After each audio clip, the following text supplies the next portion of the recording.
Good afternoon, everyone. I'm Elise Hand, and I'll be your moderator for today's update on the woods ban and the wildfire situation. Joining us today is Premier Tim Houston, along with Jim Rudderham, Director of Fleet and Forest Protection with the Department of Natural Resources, as well as Dave Rockwood, Provincial Fire and Ground Search and Rescue Coordinator with the Department of Emergency Management. We'll begin with remarks from the Premier and Jim. We'll then go to reporters in the room who have questions, and then to media joining virtually. And for those on Zoom with questions, we ask that you please use the raise hand function at the bottom of your screen under the reaction section to ask a question. If you don't have a microphone, you can still ask a question. Just put that question in the chat for us, please, and raise your virtual hand, and we will get to you.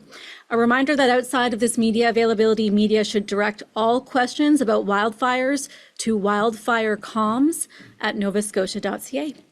Premier, whenever you're ready. Thanks so much. Good afternoon, everyone. It's certainly been a tough few weeks for our province and especially Annapolis County. It breaks my heart to say that 20 homes have been lost as a result of the Long Lake fire. These families are going through something that's completely unimaginable. The heartbreak of losing the place that you've spent a lifetime building memories in, or in some cases, the place that you just moved into and intended to build a lifetime of memories in. This is the worst case scenario. It's devastating, and I'm so sorry that this has happened. With over 500 properties under an evacuation order, we know that people badly want to get back to their properties, to be home, and to just assess things. And we want that too. But this remains an active, dangerous, out-of-control wildfire, still burning over 8,200 hectares. So many people are working hard, and we have to keep them safe, along with those who are looking to return home. So safety is the main priority, and as soon as it is safe, we will get you back to your properties. So just hang in there. We will get through this, and we want to get through it without any further injury to people, or certainly without any loss of life. But a little bit of good news has surfaced, and that's the work that was done to mitigate damage prior to the fire. 88 homes were equipped with the sprinkler systems to mitigate damage, and of those 88, 85 were saved intact. So that's good news. This is full credit to our emergency management team, who've been out there doing whatever they could possibly do to help fight these fires, and so many others as well. So we're thankful for all the support and the effort that's happening. And just want to share a little bit more good news, I guess, too. The woods ban is tough. It's tough on everyone. Nova Scotians are patient and they're resilient, but certainly the last few weeks have not been fun. Summer in Nova Scotia is the time we're supposed to be outside and enjoying things with our family and enjoying this incredible province and everything it has to offer. But the good folks at Natural Resources are constantly monitoring conditions and monitoring the risk. Many Nova Scotians would be familiar with the Check Before You Burn website that's updated. Behind that site is a very sophisticated process that assesses what the fire risk is. That assessment process is how we landed on the restrictions in the first place. The risk was extremely high, and really we were in pretty desperate shape across the entire province. And since we put those restrictions in place on August 5th, there have been 43 fires in this province. It's a remarkable number and a real testament to the response that's been put forward by so many people. But the team continues to monitor conditions every day. And based on the rain that was received in some parts of the province, and based on their assessment of other indicators that they go through, the professionals have determined that for some areas of the province, the index is no longer extreme and no longer expected to reach extreme numbers again anytime in the near future. In other areas, it's still extreme, but in some it's not. So for those areas that it is no longer extreme, we are able to ease some of the restrictions. So as of 4 p.m. today, in the following counties, the woods ban will be lifted.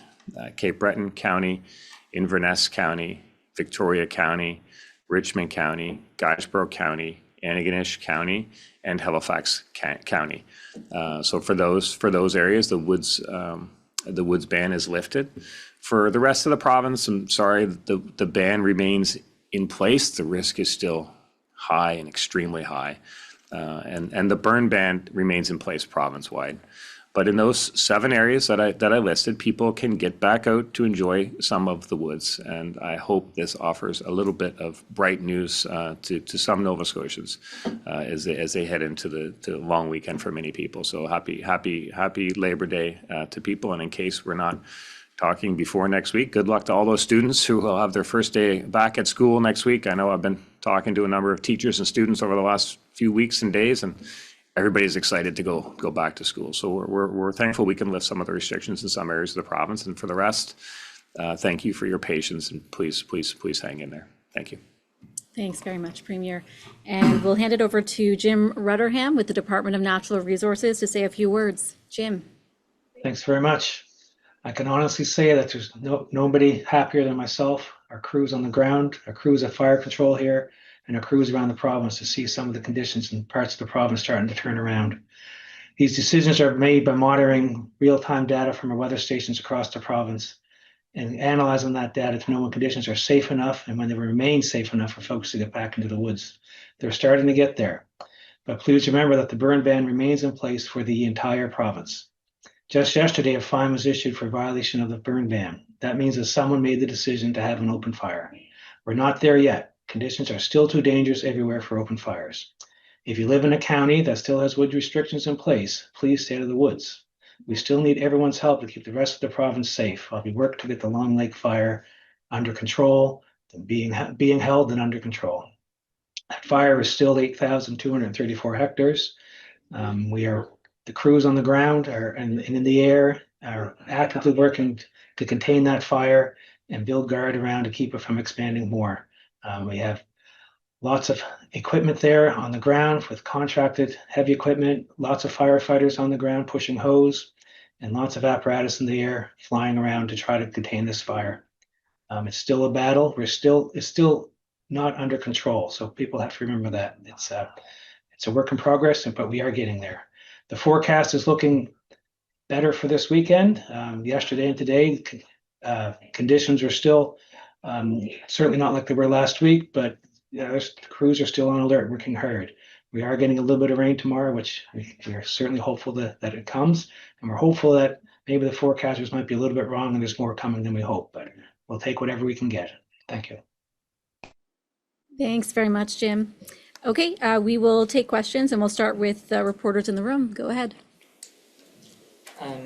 Maybe a question for the Premier or Jim. How sure are we that the counties where the ban has been lifted, the woods ban has been lifted, that we won't be seeing that come back? Yeah, I think obviously it was a very unique situation with the conditions we were experiencing, extremely high risk factors. And Jim can maybe talk to a little bit about how they determine that. It's an index that they're constantly going through. So the conditions were extreme, and we're thankful right now that they're not extreme, and that was, I mean, there's no indication that they could become extreme again. So that's also part of the gone into this decision. So we're just asking people to continue to be vigilant and safe in the woods, but you can get out and hike or go for a run or whatever, enjoy the woods. But for today, those conditions are no longer extreme, and that's a good thing for those areas. But Jim, I don't know if you want to talk about the index, the formal process. Yes, Premier. On August 5th, when this was put into place, much of the province for these drought codes were extreme, and it was still the early part of August, and we had a lot of month left to go before we know exactly where we'd hit. Now we're almost to September, and given the rain that we've received in these areas in the past little while, and given the amount of time that's left historically in this province and doing some forecasting out, there's probably not enough time left for them to get back to where they were. So that's why we've made this recommendation today. Could you just describe for folks what is the difference between materially between extreme conditions versus the lower threshold that we're at now for some of these places? Yep. So on August 5th, when we put these restrictions into place, the buildup index, which is a combination of all the fuels that are available to burn, from the fine fuels on the surface to the mid-range fuels between, and the drought code, the heavier fuels completely underneath. That meant that all those fuels, if they get an ignition, are available to burn. As we get later in the season, through that month, that continued to happen until the rain that we experienced this week and the shorter days, the cooler nights, the dew in the morning, all that contributes to starting to lessen the load of all the fuels that are available to burn. So that's why in those areas, especially that we've talked about today, with that rain and with all the other factors in place, all those fuels are not as available to burn now. So that's the reason. Did you have any questions? Yes, it's either for the Premier or for Jim. You mentioned earlier that out of the 88 homes that were affected by the fires with the sprinkler system, only 85 were saved. What happened with the other houses? So I think, Jim, I don't know if you have the statistics or if that's kind of EMO, but so we did lose some houses. We did lose some houses that still had the sprinklers equipped in. So those three would have been homes that have been lost or at least damaged in some respect. Any other questions from in the room before we turn it over to our virtual folks? Okay. All right. We'll start with the Chronicle Herald. Ian Fairclough, go ahead. Hi, just wondering, probably for you, Jim, is there anything outside of the lack of rain over the next couple weeks? Is there anything in the long-range forecast that's particularly worrying to you right now? Be very careful. I watch the forecast too much, I would say, but no, we're not expecting a hurricane at this point, and we're not expecting what we experienced last Sunday. It looks like with the days getting shorter and the humidities are much better, and the winds seem to be much better as well. So the crews made great progress this week. I hope that continues, and the forecast looks like it's on our side.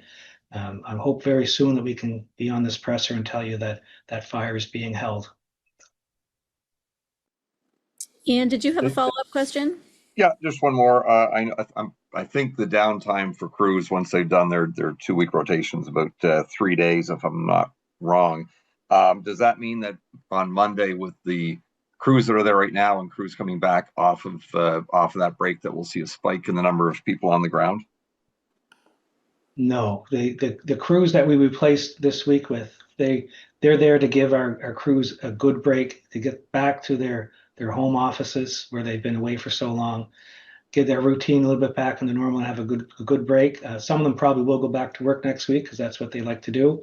But we're going to keep the staff we have there for now and continue to battle this fire, and give our home staff a good chance for a good break. There are still our provincial staff on this fire. There's still a fair number of them there. There's just the incident management team and some crews are from out of province now. Thank you. Shayna Luck with CBC, go ahead. Hi there. Could I just clarify, probably with Jim, on the numbers of burn ban tickets that have been handed out and also the number of woods ban tickets that have been handed out? Yes, I can. DNR has laid 9 charges for the burn ban and 10 for the woods restrictions, and other police agencies have laid 9 charges for burn bans. Thank you. And can I have a follow-up on the sprinkler systems?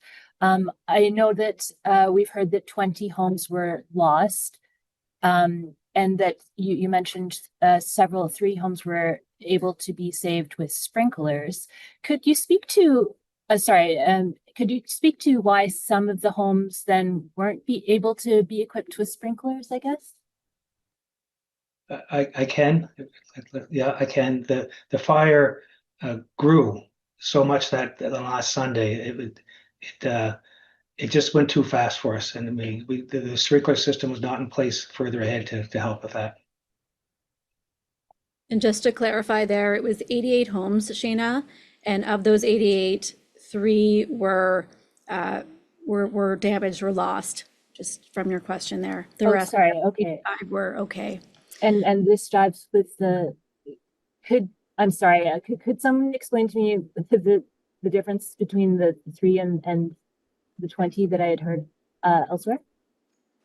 The 3 would be in the 20. Okay, thank you. So 88 had sprinklers. 85 of those were saved. 3 were damaged or lost, and those 3 were part of a subset of 20 homes which are lost. Great, thanks, Premier. All right, not seeing any more virtual hands up on our Zoom call here, so I'll just give it a moment to see if any reporters have a question for the Premier or Dave or Jim. So I'll just give it a moment. Maybe just real quick, how often are we revisiting in terms of evaluating conditions and determining if there are other counties that might be able to be lifting this ban? So that's a daily process. And people may be familiar with the check before you burn website. It usually updates normal times at 2 o'clock every day, but that process has, that assessment is continuous. So if we get changing conditions for other counties, we're going to take that off as quick as we can too. But good news for 7 today, and the rest, be patient. We'll go back to Ian Fairclough with Chronicle Herald. Yeah, just wondering if and I may have missed it, but is there an update on how many people you have on the ground today, how many aircraft in the air, and how many pieces of heavy equipment working this afternoon? Yep, I can help you with that. We have 60 firefighters from Ontario. We have 16 DNR firefighters there on the ground, plus we have a fair number of support staff as well in the ICP for them. There's 66 VFD firefighters there today. We have 11 contracted helicopters. We have 2 air tanker groups there and roughly 70 pieces of heavy equipment.